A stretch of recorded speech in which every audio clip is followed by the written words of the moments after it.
तो आज चाणक्य न्यूज आया है, हमारे साथ में है जो 2023 के आरएस की चयन परीक्षा में जिनका चयन हुआ है और जिन्होंने एक बहुत ही खूबसूरत तोहफा अपने परिवार को, अपने समाज को, अपने गांव को दिया है, ऐसी पारुल चौधरी जो हमारे साथ में है, जिनका चयन आरएस के लिए हुआ है। तो आइए उनसे कुछ जानकारी हासिल करते हैं। जी मैम, आपका नाम बताइए, आपका नाम क्या है? जी, मेरा नाम पारुल चौधरी है। जी, आप थोड़ा सा अपना संक्षिप्त परिचय दें। आप कहाँ की रहने वाली हैं, कहाँ आपका क्या है, कैसे, थोड़ी सी जानकारी। मैं खंडार तहसील के रोड़ावत गांव की बेटी हूँ और मेरा ससुराल बहरौंडा खुर्द गांव के अंदर है। और मैंने 2021 के अंदर भी आरएस की परीक्षा दी थी। उसमें प्रथम प्रयास में 374वीं रैंक आई थी। मैं वर्तमान में बौली में सीडीपीओ के पद पर कार्यरत हूँ और ये मेरा दूसरा प्रयास था। उसके अंदर मैंने 130वीं रैंक हासिल की है।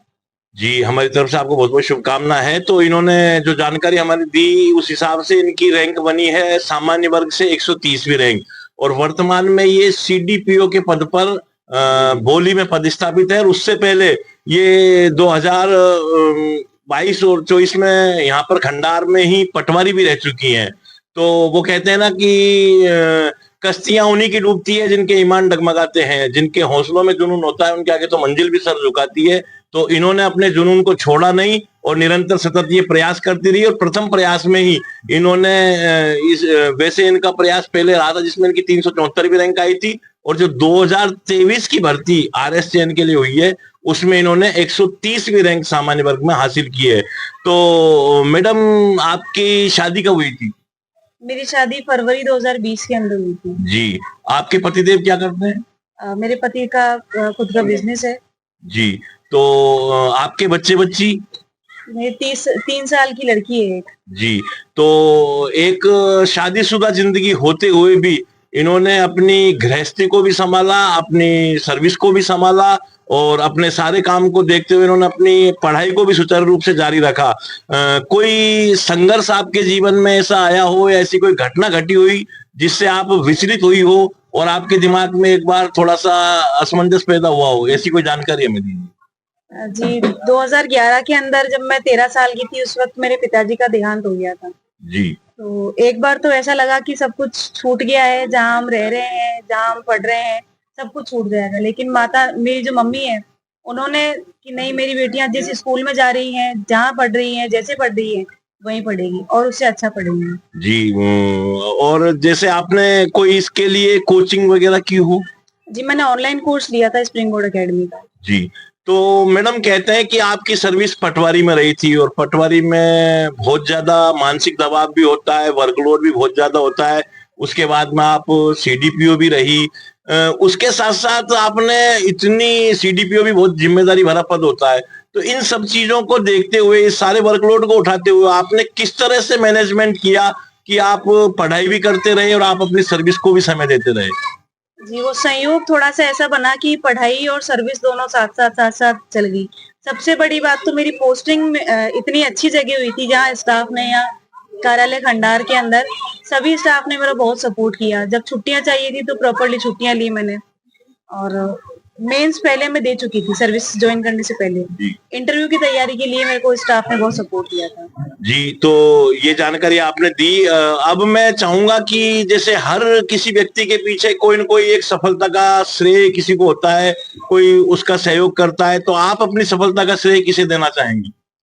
मैं सफलता का श्रेय सबसे पहले तो ईश्वर को देना चाहूंगी, जिन्होंने अच्छे घर में अच्छे परिवार में जन्म दिया। उसके बाद मैं सफलता का श्रेय देना चाहूंगी स्पेशली मेरी मम्मी और मेरे हस्बैंड को। मम्मी ने बचपन से लेके और यहाँ तक मुझे पढ़ाया लिखाया, मेरा संबल बन के मेरे साथ खड़ी रही और शादी के बाद जिस तरह से हस्बैंड ने मेरा सपोर्ट किया है, तो मैं उनका भी बहुत बहुत धन्यवाद देना चाहूंगी। जी, ये कोई छोटी सी बात नहीं है। बहुत छोटा सा क्षेत्र है रोड़ावत, छोटा सा गांव। तो आपका पीहर भी छोटा सा गांव है और ससुराल भी कोई बहुत बड़ा गांव नहीं है, बहरौंडा खुर्द है। और इन सबके बीच में आपने अपना सामंजस्य बिठाते हुए अपनी पढ़ाई को जारी रखा। तो लगभग आप कितना घंटे का समय पढ़ाई को दे पाती थी? मैं कम से कम 12-13 घंटे पढ़ती थी रोज? जी, और जैसा कि हर किसी व्यक्ति के जीवन में एक बैक होता है या एक कोई प्रेरणा स्रोत होता है, तो आपके नजर में ऐसा कोई आइडियल, ऐसा कोई पर्सन जिससे आपने कोई प्रेरणा हासिल की हो, जब तब जाकर के आपने इस जुनून को अपने अंदर पाला हो कि भाई मुझे भी आरएएस बनना है? सर प्रेरणा तो मेरे पेरेंट्स ही रहे थे। जैसे मेरे पिताजी रोड़ावत की बहुत छोटे से घर से, बहुत छोटे उससे थे, और उन्होंने वहां से निकल के जयपुर के अंदर सर्विस ज्वाइन की। वहां उन्होंने इतनी मेहनत की, इतने आगे बढ़े। उसके बाद मेरी माताजी जो कभी स्कूल नहीं गई, लेकिन पढ़ाई की महत्ता क्या होती है उनको पता है।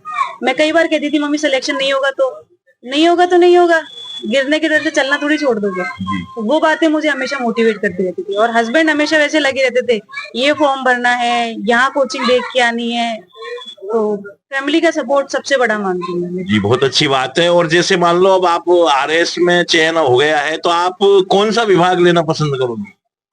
वैसे तो मेरी प्रेफरेंस और रैंक के हिसाब से मुझे अकाउंट सर्विस अलॉट होनी चाहिए। जी। तो मैं संतुष्ट हूँ काफी उसके अंदर, अच्छी। कोई विशेष मांग आपकी तरफ से नहीं कि नहीं मुझे ऐसा, या कोई प्रशासनिक पद हासिल करना जैसे एसडीएम वगैरह? चाहिए तो सभी को आरएएस ही होता है, और अभी रैंक के हिसाब से, प्रेफरेंस के हिसाब से अकाउंट्स काफी अच्छी सर्विस है, तो मैं उसके अंदर संतुष्ट हूँ। जी। भविष्य में कोई ऐसा इरादा, जैसे आप आईएएस वगैरह कोई ऐसा बनने की आप सोच या अपना जुनून कोई पाल रखा हो आपने?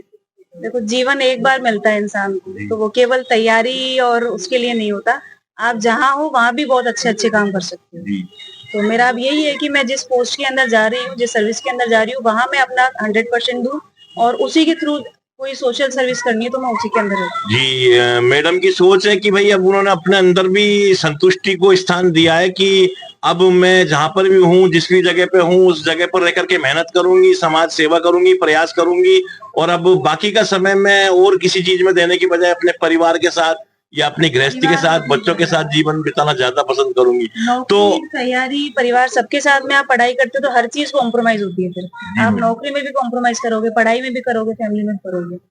जी मैडम, तो अब जैसे आप आरएस बनी हो, भविष्य में आने वाली नई जनरेशन के लिए, नई पीढ़ी के लिए आप कोई ऐसे वाक्य, ऐसी कोई प्रेरणा जो आपके जीवन, आप उनके जीवन में प्रेरणा स्रोत बन सको, कुछ कहना चाहोगी आप नई पीढ़ी के बारे में? नई पीढ़ी से मैं ये कहना चाहूंगी, जो लोग कहते हैं कि हमारा सिलेक्शन नहीं हो रहा, हम बहुत मेहनत कर रहे हैं, बहुत पढ़ रहे हैं, या सिर्फ सिलेक्शन नहीं, कोई और भी वो काम करना चाहते हो, तो 3 चीजें सबसे इम्पोर्टेंट। पहली चीज है मेहनत। मेहनत के बिना तो कुछ नहीं होगा। मुझे समझ में नहीं आता, लोग कहते हैं 5 घंटे 6 घंटे पढ़ के हम कलेक्टर बन जाते हैं, तो मैं तो नहीं बन पाई। मेरे को तो 12-13 घंटे 14 घंटे पढ़ना पड़ता है। दूसरी बात, वो मेहनत कंटिन्यू हो। ये नहीं कि आप एक दिन पढ़ लिए 16-17 घंटे और अगले दिन आप 12-13 घंटे सो रहे हो। कंटिन्यू वो मेहनत रहेगी तो जाके वो फल देगी। और तीसरी और सबसे इम्पोर्टेंट चीज है सही दिशा के अंदर मेहनत। आप पढ़ रहे हो, पढ़ते जा रहे हो, लेकिन आप पढ़ ऐसी चीजें रहे हो जहाँ से क्वेश्चन ही नहीं आते, तो सही दिशा के अंदर मेहनत करना है। जी, तो मैडम का यही कहना है कि भाई आगामी पीढ़ी को या नई जनरेशन के लिए कि अपने टारगेट को ध्यान में रखते हुए लक्ष्य को निर्धारित करें, और उसके प्रति आप समर्पण भाव से पूरा अपना पढ़ाई का समय दें, अधिक से अधिक समय उस पर फोकस करने का प्रयास करें, तब जाकर के सफलता मिल सकती है। तो ये थी हमारे साथ पारुल चौधरी, जो अभी 2023 की एग्जाम में आरएस बनी है, और आज ये पधारी हुई है इनके पूर्व कर्मस्थली हमारे तहसील खंडार में, जहां पर इन्होंने पटवारी के रूप में कार्य किया था। वहीं पर इनका स्वागत सत्कार भी किया है। तो हम इन्हें चाणक्य न्यूज की ओर से बहुत बहुत शुभकामना देते हैं, बहुत बहुत धन्यवाद देते हैं। और इन्होंने भी अपने परिवार को, अपने समाज को, अपने गांव को एक बेहतरीन तोहफा दीपावली के रूप में अपने आरएस के चयन के द्वारा दिया है। इसके लिए हम सभी इनको बहुत बहुत धन्यवाद देते हैं। मैं ब्रजेश त्रिवेदी, चाणक्य न्यूज इंडिया, राजस्थान, खंडार सवाई माधोपुर से, धन्यवाद। बच्चों के भविष्य से खिलवाड़, ग्रामीण क्षेत्र में गुम विकास, न्यायिक क्रिया में भेदभाव, तभी हुई गरीबों की आवाज। पर अब होगी जनता की बात, सड़क से पहुंचेगी संसद तक आवाज। सिर्फ सुन सरकार, देखिए चाणक्य न्यूज इंडिया पर।